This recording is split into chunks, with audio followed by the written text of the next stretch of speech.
नमस्कार साथियों, मेरा नाम है आर के सिंह। संस्कृति आईएएस के सरकारी योजना एवं कार्यक्रम सीरीज में आप सभी का स्वागत है। इस सीरीज के अंतर्गत आज हम जिस विषय की चर्चा करने वाले हैं वो एक मोबाइल ऐप है जिसका नाम है CRS मोबाइल ऐप। तो इसकी हम चर्चा करने वाले हैं कि आखिर नागरिक पंजीकरण जो प्रणाली जिसे CRS हम बोलते हैं, ये मोबाइल ऐप क्यों चर्चा में है। इसके साथ ही इस ऐप से जुड़ी हुई जो महत्वपूर्ण विशेषताएं हैं उन पर हम आज चर्चा करने वाले हैं। तो चलिए देख लेते हैं।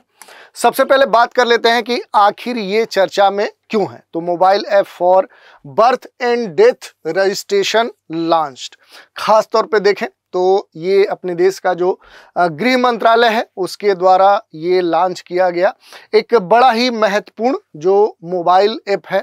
और ये खास तौर पे देखें तो इसका जो संबंध है वो कहीं ना कहीं बर्थ और डेथ से है, यानी अपने देश में कहीं भी रहते हुए क्या कर सकते हैं, आपकी जन्म और मृत्यु से जुड़े हुए जो रजिस्ट्रेशन है वो इस मोबाइल पर बड़े ही आसानी से आप कर सकते हैं। और इसी कारण से ये खास तौर पे चर्चा में है और होम मिनिस्टर का ये कहना है कि app will make the process of registration hassles free, ये बात कही गई है। चलिए थोड़ा सा देखते हैं कि नागरिक पंजीकरण जो प्रणाली है, ये जो CRS मोबाइल ऐप है, आखिर ये क्या है। तो देखिए, इसे पूरे भारत में जन्म और मृत्यु के पंजीकरण को सुविधाजनक बनाने के लिए खास तौर पे बनाया गया है।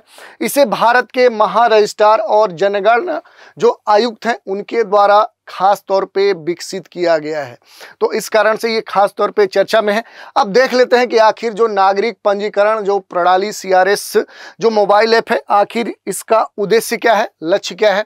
तो नागरिकों के लिए जो पंजीकरण की जो प्रक्रिया होती है, जो रजिस्ट्रेशन का प्रोसेस होता है, उसे पहले की अपेक्षा और सुविधाजनक, सरल और त्वरित बनाने के दृष्टिकोण से कि ये क्या हो सके कि अधिक सुलभ हो सके, कुशल हो सके, और इसी को ध्यान में रखते हुए ये जो ऐप है इसे खास तौर पे लॉन्च किया गया है, बनाया गया है। चलिए अब थोड़ा सा बात कर लेते हैं नागरिक पंजीकरण जो प्रणाली है CRS, इसकी कुछ मुख्य विशेषताओं की चर्चा कर लेते हैं। तो ये देखिए, ये जो नया मोबाइल ऐप है ये अपने देश के नागरिकों को किसी भी समय, यानी 24 घंटे में किसी भी समय की बात की जा रही है, किसी भी स्थान से अपने राज्य की जो आधिकारिक भाषा है, यानी अपने देश में जो अलग अलग राज्य हैं, बहुत सारे राज्यों की जो आधिकारिक भाषा है वो अलग अलग होती है। जैसे अगर पूर्वोत्तर की बात करें तो वहाँ पर जो विभिन्न राज्य हैं उनकी भाषाएं आधिकारिक अलग हैं। अगर साउथ के राज्यों की बात करें तो वहाँ की जो अलग अलग राज्य हैं वहाँ की आधिकारिक भाषाएं अलग हैं। तो अपने देश के अलग अलग राज्यों से संबंधित जो व्यक्ति होंगे तो अपने राज्य की आधिकारिक भाषा में संबंधित जो जन्म है, जो मृत्यु है, इसका जो पंजीकरण है उसके पंजीकरण को करवा सकते हैं। यानी पंजीकरण से जुड़ी हुई जो सुविधा है वो ये ऐप उन्हें प्रदान करता है। इसी कारण से खास तौर पे ये चर्चा में भी है।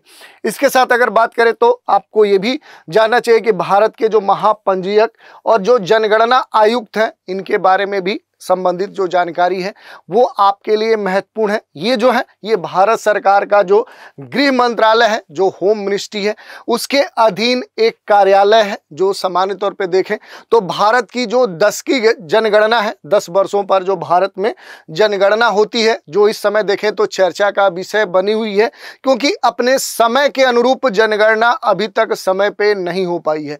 तो खास तौर पे देखें, ये अभी तक जो भारत के महापंजीयक और जो जनगणना आयुक्त है, ये भारत सरकार के गृह मंत्रालय के अधीन एक कार्यालय है जो भारत में 10 की जनगणना आयोजित करने और जनसांख्यिकी और जनसंख्या के जो आंकड़े हैं उनको कलेक्ट करने के लिए, संकलित करने के साथ ही देखें तो देश के नागरिकों के पंजीकरण प्रणाली की देखरेख की जो जिम्मेदारी है वो भारत के महापंजीयक और जनगणना आयुक्त की होती है। इसके साथ ही अगर बात करें तो वर्ष 1961 में स्थापित जो ये है RGCI है, ये नीति निर्माण के लिए अपने देश का एक बड़ा ही महत्वपूर्ण निकाय है जो सरकार के सभी स्तरों पर सामाजिक, आर्थिक, राजनीतिक जो निर्णय हो सकते हैं, जो नीतिगत कह सकते हैं कि जो फैसले हो सकते हैं उनको लेने के लिए संबंधित जो आंकड़े हैं वो उपलब्ध कराता है, प्रदान कराता है। और भारत के महापंजीयक जो है, महापंजीयक एवं जनगणना जो आयुक्त कार्यालय है, उसके ये प्रमुख होते हैं, ये बात कही गई है। तो इस कारण से देखें तो ये जो मोबाइल ऐप है वो अपने देश में इस समय चर्चा का विषय बना हुआ है। आखिर इसके उद्देश्य क्या है, इससे संबंधित जो भी महत्वपूर्ण इसकी विशेषताएं हैं उन पर हमने बात की और इससे जुड़े हुए जो भी पहलू हैं उन पर भी संक्षिप्त रूप से प्रकाश डाला। तो आज के एपिसोड में इतना ही। नए एपिसोड में एक नए कार्यक्रम के साथ फिर मिलेंगे, तो आप हमारे साथ बने रहें। इसके लिए धन्यवाद।